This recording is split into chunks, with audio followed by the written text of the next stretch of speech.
Dans les ombres ancestrales de Nkoro, ce village niché au cœur des collines verdoyantes où les esprits des anciens murmurent encore à travers les feuilles des baobabs géants, une nuit d'orage inattendue s'abattit comme un coup de foudre divin. C'était une révélation troublante, un secret enfoui dans les racines de la terre qui jaillit sans avertissement. La vieille sage, Maman Kadi, la gardienne des traditions oubliées, se réveilla en sursaut dans sa case au mur de banco craquelé par le temps. Ses yeux, voilés par les années, s'ouvrirent sur une vision effroyable. Un bracelet d'or ancien, orné de perles noires comme la nuit sans lune, flottait dans l'air, pulsant d'une lumière rougeoyante. Autour de lui, les nuages se tordaient en forme de visages hurlants, et la pluie tombait non pas en gouttes bienveillantes, mais en torrents de colère qui noyaient les rêves des vivants. « Ah, les ancêtres pleurent !» s'écria-t-elle intérieurement, son cœur battant comme un tam-tam affolé. Ce bracelet, volé aux tombes sacrées des premiers habitants de Nkoro, portait la malédiction des émotions humaines. Chaque sentiment qu'il effleurait commandait les cieux, transformant la joie en soleil radieux, la tristesse en pluie diluvienne et la rage en tempête dévastatrice. Mais qui oserait le porter ? La vision se dissipa, laissant Maman Kadi haletante, la sueur perlant sur sa peau ridée comme la rosée sur les feuilles de manioc. Elle savait que ce secret, ce choc qui ébranlait son âme, annonçait un chaos imminent pour le village. Les esprits ne mentaient jamais. Ils avertissaient, et malheur à ceux qui ignoraient leurs cris. Au lever du soleil, alors que les coqs chantaient leur hymne matinal et que l'air embaumait l'odeur terreuse de la terre rouge humidifiée par la rosée nocturne, Amina Diarra, la riche femme d'affaires de Nkoro, descendit de sa jeep rutilante, garée devant sa vaste demeure aux murs blancs éclatants, entourée d'une cour pavée de pierres polies. Amina était une force de la nature, une lionne des affaires qui avait bâti son empire sur le commerce des épices et des tissus importés des marchés lointains. Sa peau d'ébène luisait sous le soleil naissant, et elle portait un boubou ample en wax aux motifs vibrants de jaune et de vert, noué d'un foulard assorti qui encadrait son visage très fier, marqué par des yeux perçants qui ne toléraient aucune faiblesse. À 40 ans, elle était veuve depuis 5 ans, son mari emporté par une fièvre mystérieuse que les guérisseurs n'avaient pu vaincre. Et, ma sœur, le monde ne s'arrête pas pour les larmes, se disait-elle souvent, chassant les souvenirs comme on balaie la poussière d'une natte usée. Mais ce matin-là, alors qu'elle foulait le sol de sa cour où les poules picoraient les grains épars, un paquet anonyme l'attendait sur le seuil, enveloppé dans un tissu usé imprégné d'une odeur musquée d'encens ancien. Intriguée, elle le déballa. Et là, niché dans les plis, brillait le bracelet d'or aux perles noires. Un frisson la parcourut, comme si une main invisible caressait son échine. « C'est un cadeau des dieux, ou une farce des villageois jaloux », murmura-t-elle, ses doigts effleurant le métal froid qui semblait pulser au rythme de son pouls. Sans réfléchir, elle le glissa à son poignet gauche, sentant une chaleur subtile se diffuser dans ses veines, comme le feu d'un foyer allumé par surprise. Amina n'était pas seule dans sa demeure. Sa sœur cadette, Fatou, vivait avec elle, une jeune femme de 28 ans aux courbes généreuses, vêtue d'une robe simple en coton teinté de bleu indigo, qui passait ses journées à tisser des paniers pour le marché local. Fatou était l'opposé d'Amina, douce comme le miel des ruches sauvages, avec un rire contagieux qui illuminait les soirées familiales, mais hantée par une timidité qui la rendait vulnérable au ragot du village. « Grande sœur, qu'est-ce que c'est que ce bijou ? Il brille comme les yeux d'un esprit nocturne, dit Fatou en entrant dans la cour, un panier de mangue fraîche sous le bras. L'odeur sucrée des fruits se mêlait à celle de la terre chaude, créant une atmosphère enivrante. Amina haussa les épaules, un sourire fier aux lèvres. Un cadeau anonyme, ma petite. Peut-être d'un admirateur secret. À Nkoro, les hommes savent encore honorer une femme forte. Mais au fond d'elle, une émotion naissante, une pointe de curiosité mêlée à de l'orgueil fit trembler l'air autour d'elle. Soudain, sans avertissement, un vent doux balaya la cour, portant avec lui une bruine fine qui rafraîchit l'atmosphère étouffante. Fatou cligna des yeux, surprise. Eh bien, les cieux nous sourient aujourd'hui. Pas de pluie depuis des semaines, et voilà qu'elle arrive comme une bénédiction. Amina rit, ignorant le lien naissant entre son cœur et les nuages. Le village de Nkoro bourdonnait d'activité ce matin-là. Les rues étroites, bordées de cases aux toits de chaume tressés, résonnaient des cris des enfants jouant au ballon fait de chiffon noué, des marchands vantant leurs épices, cumin piquant, gingembre brûlant et des femmes pilant le mil dans des mortiers de bois, le rythme sourd comme un battement de cœur collectif. Parmi eux, se distinguait Baba Soro, le marabout du village, un homme d'une 50aine d'années au visage buriné par le soleil, drapé dans une djellaba blanche immaculée, orné de talismans en cuir gravé de versets sacrés. Baba était respecté pour sa sagesse, mais craint pour ses visions qui prédisaient souvent des malheurs. Il avait entendu parler du bracelet volé des tombes ancestrales, un artefact légendaire forgé par les premiers forgerons de Nkoro, imprégné des essences des éléments. Les ancêtres ne dorment pas. Ils veillent, marmonnait-il souvent, assis sous l'ombre d'un manguier géant, entouré de ses apprentis. Ce jour-là, alors qu'il méditait, une bourrasque soudaine agita les feuilles, et il sentit une perturbation dans l'air, comme si les esprits étaient agités. « Quelqu'un a réveillé le gardien des pluies » murmura-t-il, ses yeux se plissant vers la demeure d'Amina au loin. Amina, ignorant tout de ces murmures spirituels, se rendit au marché central de Nkoro, un vaste espace ouvert où les étals croulaient sous les tissus chatoyants, les bijoux artisanaux et les fruits juteux. L'odeur des beignets frits dans l'huile de palme emplissait l'air, mêlée à celle de la poussière soulevée par les pas des passants. Elle négocia âprement avec un marchand pour un lot de soie importée, son bracelet scintillant au soleil. « Mon frère, tu me prends pour une novice ? Ce tissu vaut moitié prix. » lança-t-elle, sa voix ferme comme le tronc d'un acajou. Mais le marchand, un homme rusé nommé Karim, avec une moustache touffue et un pagne noué autour de la taille, riposta. Ah, Madame Diarra, vous êtes dure en affaires. Mais pour vous, je fais un effort, car vos yeux brillent comme les étoiles. Flattée, Amina sentit une joie pétillante monter en elle, et instantanément, le ciel s'éclaircit, un soleil radieux chassant les nuages épars, réchauffant la peau des villageois qui s'exclamèrent de surprise. Les dieux sont généreux aujourd'hui, cria une vieille femme en vendant des noix de cola. Amina, amusée, conclut l'affaire, mais au fond d'elle, une petite voix murmurait. Est-ce une coïncidence? Le soir venu, alors que le soleil plongeait derrière les collines, teintant le ciel de pourpre et d'or, Amina rentra chez elle, épuisée mais satisfaite. Fatou l'attendait avec un plat de thieboudienne fumant, le riz imprégné des arômes de poisson frais et de légumes mijotés dans une sauce tomate épicée. L'odeur réconfortante enveloppa la maison, et les deux sœurs s'assirent sur des nattes tressées dans la cour, sous un ciel étoilé qui scintillait comme des diamants éparpillés. « Grande sœur, raconte-moi ta journée » dit Fatou, ses yeux brillants d'affection. Amina parla de ses négociations, de ses victoires, mais omit le bracelet, sentant une réticence inexplicable. Soudain, un souvenir douloureux surgit, l'anniversaire de la mort de son mari.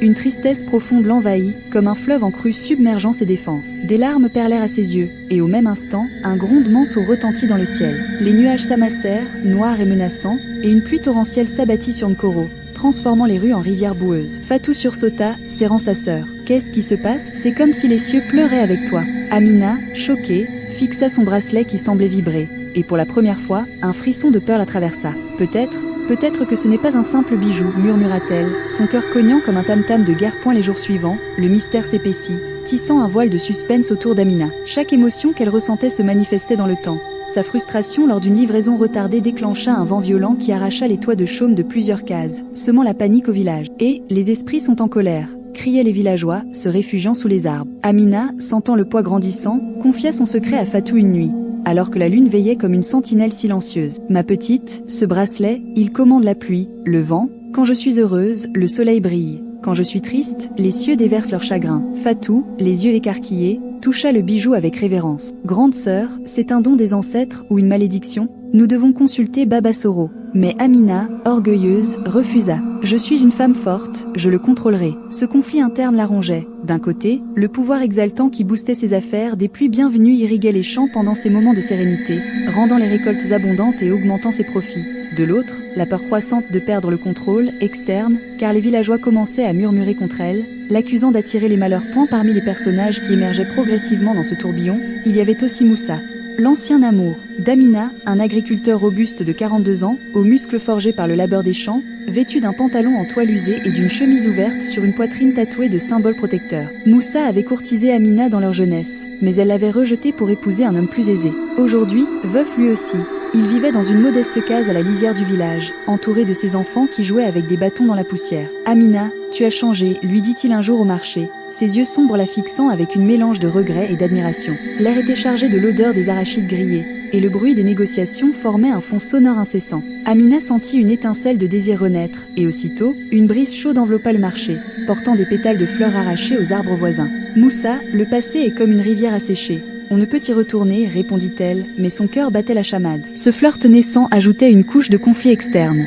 Karim, le marchand jaloux, qui convoitait les affaires d'Amina, répandait des rumeurs sur elle, accusant le bracelet d'être un objet maudit volé aux ancêtres. La montée dramatique s'accéléra lors d'une fête villageoise sous le grand baobab central, où les tam-tams résonnaient comme des chœurs en fête et les danseurs tourbillonnaient dans des pagnes colorées.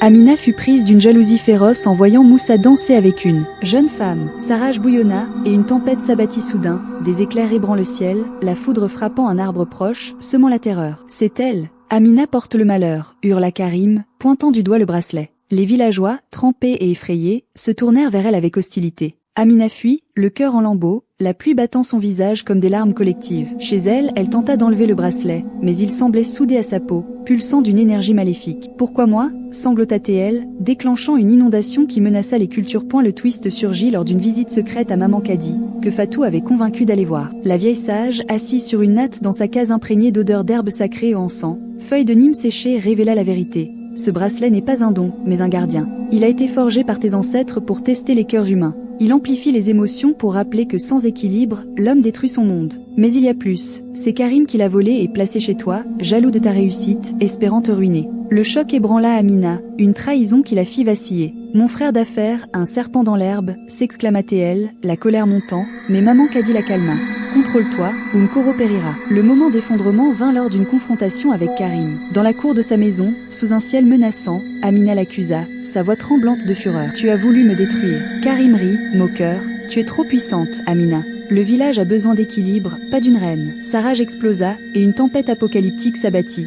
Vent hurlant arrachant les toits, pluie noyant les rues, foudre incendiant des cases. Amina, submergée par le chaos qu'elle avait déclenché, s'effondra, hurlant de désespoir alors que le village criait à l'aide. Fatou et Moussa la trouvèrent évanouie, le bracelet brûlant sa peau. L'intervention spirituelle survint grâce à Baba Soro, qui, alerté par les esprits, organisa un rituel ancestral sous le baobab sacré. Entouré de villageois tremblants, il invoqua les ancêtres avec des chants gutturaux, versant du lait de chèvre sur la terre rouge, brûlant des herbes qui emplissaient l'air d'une fumée purificatrice. Les villageois, attirés par les échos des tam-tams qui battaient comme des cœurs affolés dans la nuit, se rassemblaient peu à peu autour du baobab, leurs visages éclairés par les flammes vacillantes des torchets imprégnés de résine. L'air était saturé d'une humidité poisseuse, mêlée à l'odeur âcre de la terre mouillée et des herbes sacrées qui crépitaient dans les brasiers.